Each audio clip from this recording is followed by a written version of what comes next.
नमस्कार साथियों चैनल पर आपका स्वागत है।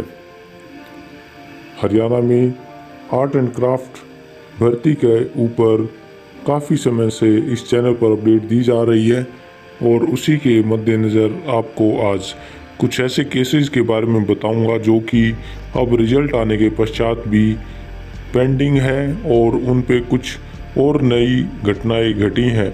अतः पूरी वीडियो देखें और अंत तक देखें। सभी कैंडिडेट्स के लिए काफ़ी महत्वपूर्ण है। साथ ही अपने विचार ज़रूर रखें कि क्या अभी केस किए जा सकते हैं, क्या केस करना सही रहेगा या भर्ती को पूरा होना दिया जाए, आदि आदि जो भी आपके मन में कोई भी शंका है आप कमेंट्स के द्वारा ज़रूर बताइए। तो साथियों एक केस है, अब आपको मैं बताऊंगा 8634 ये एक केस है और 21 का ही ये केस था। तो हम सीधा डायरेक्ट पहुंचते हैं इस केस के ऊपर और ये देखिए यहाँ पर हमारे पास आ गया। अब ये डिसमिस कर दिया गया था, पहले डिसमिस कर दिया गया था, यहाँ देखिए डिसमिस कर दिया गया था रविंद्र मलिक रवि और ये रविंदर सिंह एंड अदर्स के द्वारा। अब इसका स्टेटस देख लेते हैं कि क्या स्टेटस इसका अभी शो कर रहा है। तो यहाँ पर देखेंगे तो मेन केस हमारा 6911 का जो पूनम रानी वाला केस था और 12 तारीख को इसका रिजल्ट दे दिया गया था।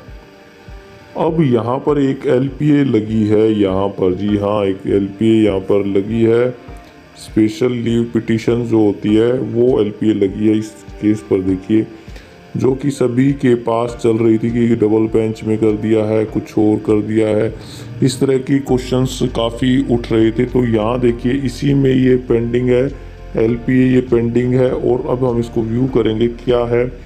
ये पार्टी नेम यही है, Ravinder Singh and others, commission and others, ये सारा का सारा है। यहाँ इसमें देखिए फाइनल ऑर्डर दे दिया गया है, फाइनल ऑर्डर भी यहाँ पर है लेकिन वो मेन यहाँ पर नहीं है, वो किसी दूसरे केस के द्वारा दिया गया है। जो पूरा का पूरा पूनम रानी केस था उसी के साथ इसको अटैच कर दिया गया था।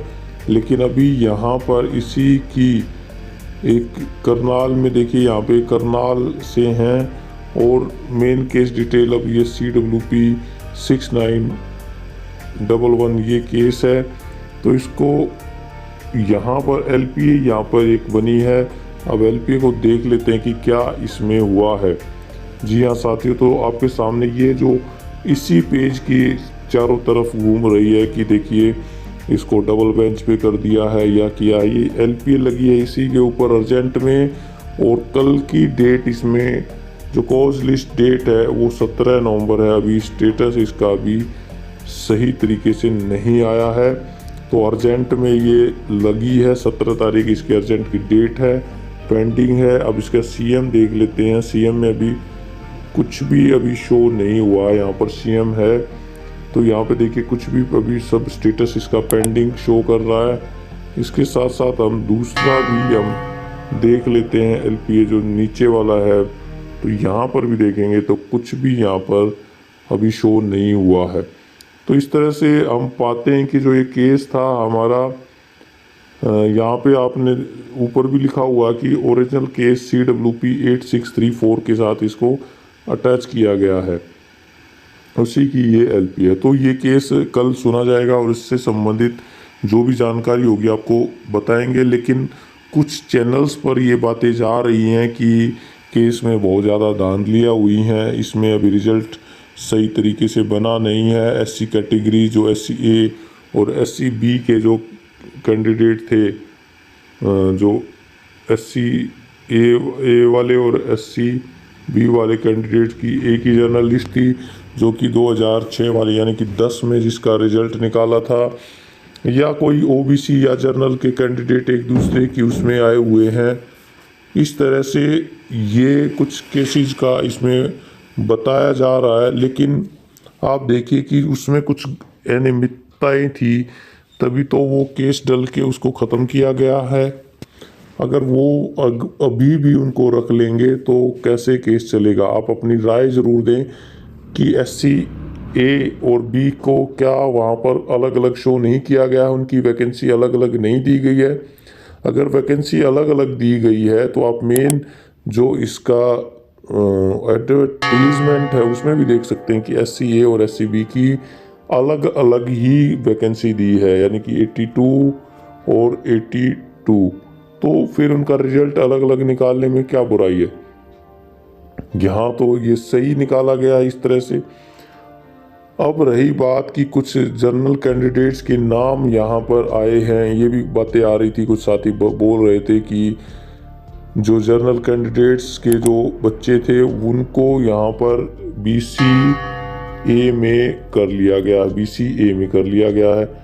अब साथियों आपको याद होना चाहिए कि उस टाइम पर और जो जजमेंट दिया गया है पूनम रानी वाला, उसमें 6911 में ये साफ तौर से HSSC ने कहा है कि कुछ कैंडिडेट्स की जो कैटेगरी थी वो मिस हो गई थी, गलत हो गई थी। मतलब कोई जनरल SC में था, SC जनरल में था, तो उनकी कैटेगरी को भी ठीक किया गया है। यहाँ पर कैटेगरी जो पहले उनकी कैटेगरी में बन रही थी, उनका रिजल्ट आ रहा था, उसको भी सही करके और उनकी जो सही कैटेगरी में किया गया है। साथियों ये माननीय उस हाई कोर्ट के द्वारा इसको किया गया है और इसकी जो लिस्ट है वो काफ़ी बार चेंज जो चेक की गई हैं ताकि कोई इसमें गलती ना रहे।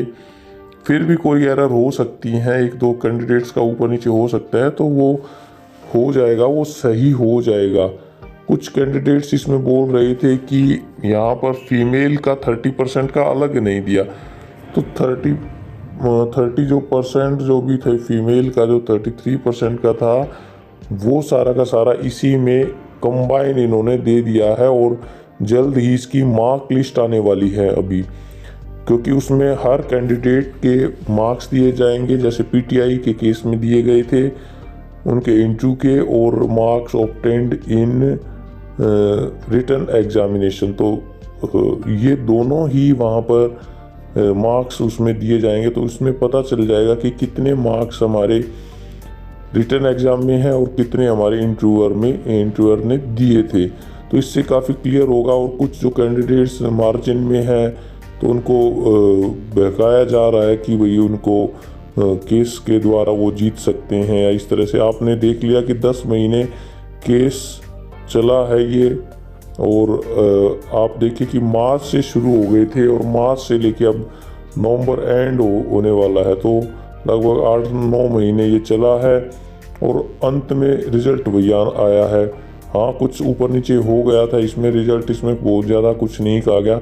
जो मेन रिजल्ट जो हाई कोर्ट के द्वारा दिया गया उसमें हर पॉइंट वाइज सभी की डिटेल दी है, तो यहाँ पर एरर होने के बहुत कम चांस है। एरर मुझे तो लगता नहीं कि एरर हुआ होगा। आप अपनी राय बताइए कि क्या इसमें राय है। बहुत सारे जो गलत धारणाएं हैं कि सीटर्स बैठ गए हैं, कुछ इस तरह की भी बातें ग्रुप्स में चलती रहती हैं।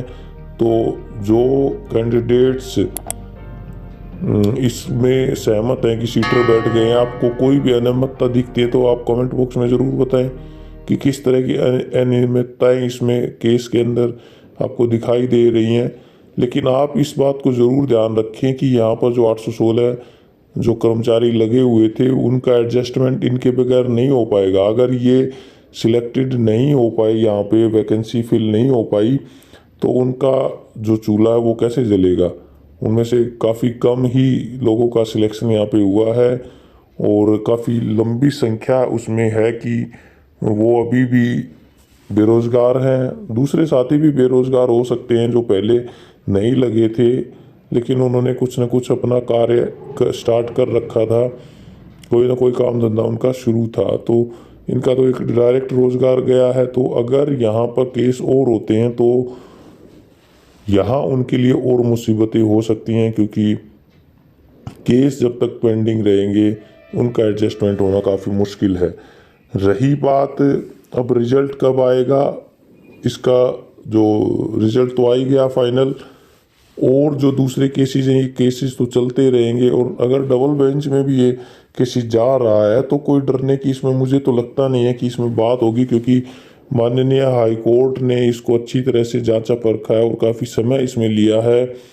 और काफ़ी एफिडेविट्स एसएससीसी के द्वारा दिए गए हैं, उन्होंने उसको सही किया है। जो भी कमियां थी तो हाई कोर्ट के माध्यम से जो भी कमियां थी उनको पूरा किया गया। कुछ केसेस अभी भी पेंडिंग है, जैसे स्क्रैचेस का है मेरे ख्याल से, और दूसरा आंसर की से संबंधित है। तो उन बच्चों के अगर मार्क्स अच्छे आए हैं और वो रिजल्ट उनका सही है तो वो हो सकता है कि वो अपना केस उनको वापस ले लेना चाहिए, क्योंकि अब रिक्रूटमेंट कंप्लीशन पे आ रहा है। और यहाँ पर एक मानसिक बोझ सभी के ऊपर बना रहता है कि आगे क्या होगा, आगे क्या होगा।